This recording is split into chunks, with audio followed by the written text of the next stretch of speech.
Olá, muito boa noite. Você que está aí do outro lado nos assistindo, seja muito bem-vindo ao www.roraima1.com.br, a notícia na palma da mão. O TV1 de hoje recebe o psicólogo Wagner Costa para a gente falar sobre temas muito delicados, né, doutor? Mas que são uma realidade do povo brasileiro, em especial do povo roraimense, onde são registradas altíssimas taxas de depressão, de ansiedade e, infelizmente, de suicídio. Ansiedade, depressão. Muita gente tem o tabu de que isso é frescura. Trata-se o problema como se fosse da vontade do paciente. E não é bem assim, né, doutor? Boa noite. Boa noite, né, as pessoas que estão nos assistindo. Parabéns pelo canal, as entrevistas estão muito boas. Esse tema ele é tabu, as pessoas não querem conversar sobre o tema, mas ele é um problema sério de saúde pública que precisa ser discutido. Muito, sempre precisa ser discutido.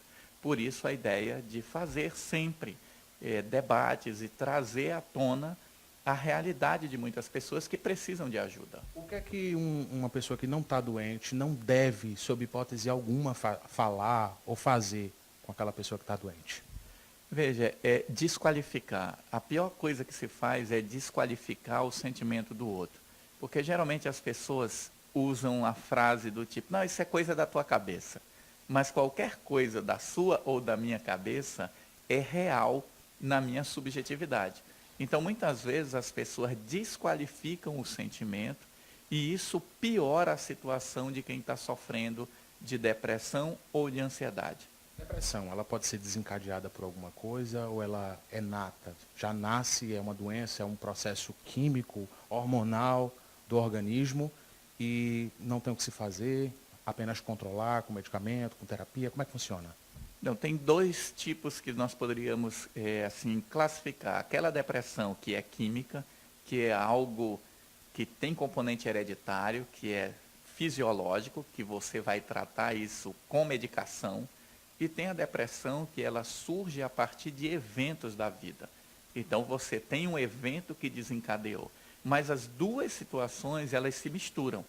Então se você não tem um perfil fisiológico para ter depressão, você vai ter alguns problemas existenciais e aquilo não vai te abalar. Outras pessoas vão ter situações que vão desencadear a depressão. Então, é multifatorial. Não existe ainda um exame que diga, você vai ter depressão com tal idade. Que esse é o sonho da medicina. A gente não pode falar, então, em prevenção?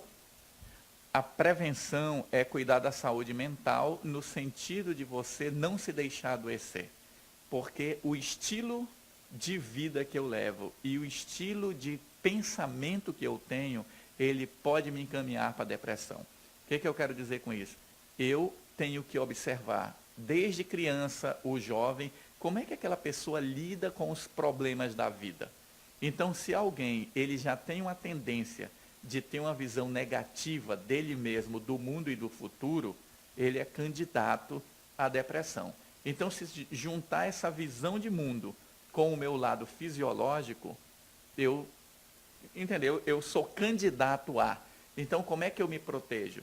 Mudando minha forma de pensar. E hoje a psicologia estimula as pessoas a serem otimistas. Nós precisamos aprender a lidar com os problemas do mundo, acreditando que eles podem ter soluções.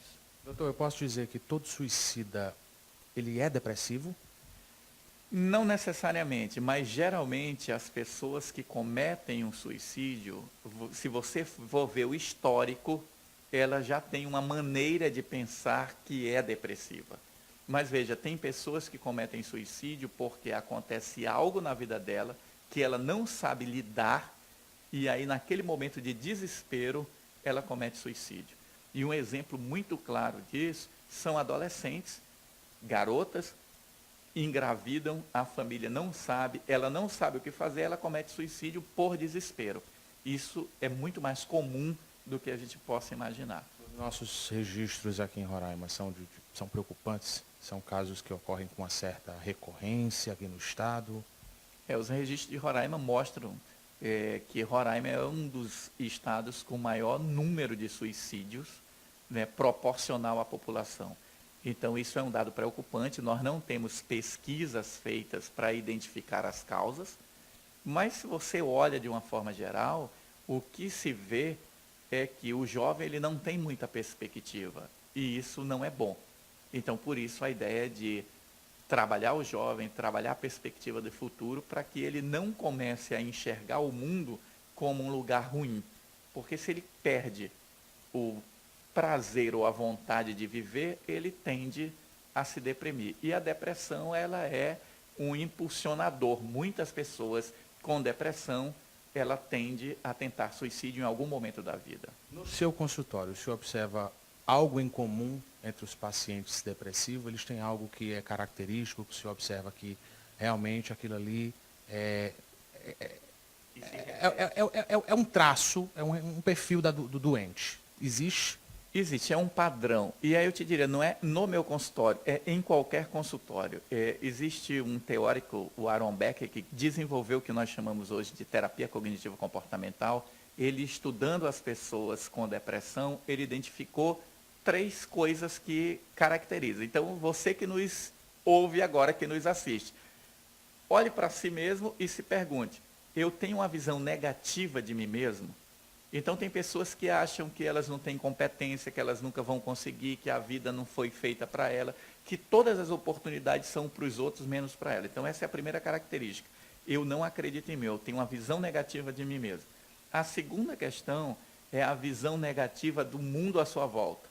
Ninguém gosta de mim, ninguém me ama, ninguém me dá oportunidade, está todo mundo me perseguindo. E a terceira característica é uma visão negativa do futuro. Eu acho que isso nunca vai melhorar. Então, essas 3 coisas, elas são comuns nas pessoas com depressão. Some isso aos fatores externos, que são pessoas ao seu lado dizendo que você não é capaz, que você tem que sair disso sozinho, que isso é frescura, que isso não é nada demais, levante dessa cama, deixe de tristeza sem motivo. Estamos nos números que estamos apresentando. Exatamente. Aí aquilo, você junta uma situação psicológica de desequilíbrio com mais uma pressão externa de cobrança. E isso não é só as pessoas que estão à nossa volta. A sociedade cobra que você tem que ser bom, que você tem que ser o primeiro, que você tem que se esforçar, que você tem que ter sucesso. Então, quando soma todas essas coisas, não é difícil compreender que a depressão virou uma doença que ela está assolando o mundo todo. Não é só Roraima. Eu já ouvi falar de casos de, por exemplo, gestores, chefes que não entendem um atestado médico de uma pessoa depressiva, ficam ligando, por exemplo, para perguntar quando é que a pessoa vai melhorar. Então você veja que a falta de discernimento, de consciência, de educação, de informação sobre aquele assunto é generalizada. Por quê?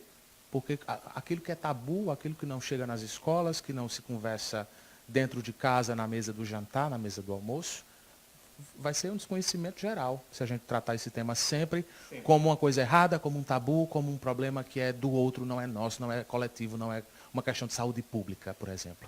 A Organização Mundial de Saúde vem paulatinamente trabalhando a ideia de que nós precisamos conversar sobre esse tema, porque muito dinheiro se gasta com o afastamento das pessoas e com aquela questão da desmotivação, porque uma pessoa com humor deprimido, ela tende a contaminar os outros também.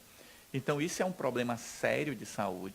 Daí a ideia do Janeiro Branco de se fazer uma campanha para trazer à tona esse tipo de conversa, de debate, para que as pessoas saibam até identificar em si mesmo alguns sintomas. Porque os sintomas são claros. É alguém que ela perde o prazer pela vida, ela deixa de fazer aquilo que ela gostava, ela praticava um esporte, ela abandona, ela se isola dos amigos, ela começa a deixar tudo e ela diminui o movimento. De uma forma geral é isso, é aquela pessoa que está triste e uma coisa é você ter uma tristeza que a gente diria do dia a dia, das intempéries da vida. Outra coisa é você começar a repetir isso como padrão. Nós temos que ter a atenção para aquele que está no nosso lado. O Janeiro Branco, por falar nele, está tendo algum tipo de palestra, de programação, onde as pessoas que estejam em casa se identifiquem mesmo com essa situação, não necessariamente estejam sofrendo da doença ou com os primeiros sintomas, mas que conheçam pessoas e que elas estejam a fim de ajudar. Onde buscar essa ajuda, esse apoio? O Janeiro Branco ele é uma campanha criada pelos psicólogos, né, por um psicólogo de Minas Gerais, e ele estimula de uma forma geral, não só os psicólogos, mas qualquer profissional e qualquer pessoa a levar esse tema de reflexão sobre a saúde mental, porque quando nós falamos de saúde, nós não estamos falando de doença. E nós confundimos muito isso. Eu só busco ajuda quando eu me sinto doente. A ideia do Janeiro Branco é cuide da sua saúde mental para que você não adoeça. Então, o slogan é quem cuida da mente, cuida da vida, de uma forma geral. Então, o Janeiro Branco, ele é uma campanha que não é hierarquizada, não tem dono. Então, qualquer pessoa pode fazer uma palestra, divulgar alguma ideia, como você está fazendo o seu programa, trazendo alguém para falar. Então, chama a atenção. E existe na internet um site, janeirobranco.com.br, que as pessoas vão lá, tem folder para você compartilhar no Facebook, buscar conversar com alguém. Então, é uma campanha aberta. E a ideia para o futuro é que as instituições comecem a fazer uma campanha de saúde mental permanentemente. Não só em janeiro. Não só em janeiro. A ideia do janeiro é porque todo mundo para pensar na vida e planejar o futuro. Então, o que se pensou? Pense no janeiro como uma folha em branco. Vou aqui listar 3 coisas que eu possa fazer durante o ano para cuidar da minha saúde mental. E se o senhor puder agora dar um conselho para aquela pessoa que está nos assistindo agora e está passando por isso, que conselho seria esse? Buscar ajuda? Buscar ajuda e estar próximo das pessoas que lhe amam. Porque muitas vezes a nossa tendência é o isolamento. E o isolamento não é bom conselheiro nem para depressão e nem para nenhum tipo de problema. Então, busque se apegar no suporte familiar. O maior antídoto contra suicídio é suporte familiar. Quem tem suporte de amigos, de família, de conhecidos, ele vai ter maior proteção. Wagner Costa, psicólogo, é o nosso convidado de hoje no TV1. Doutor Wagner, muito obrigado pela sua presença aqui no Roraima 1. O espaço é sempre seu. Eu agradeço a oportunidade e vamos continuar divulgando essas ideias de cuidar da saúde mental. Conte conosco, boa noite. Acesse o www.roraima1.com.br, a notícia é na palma da mão.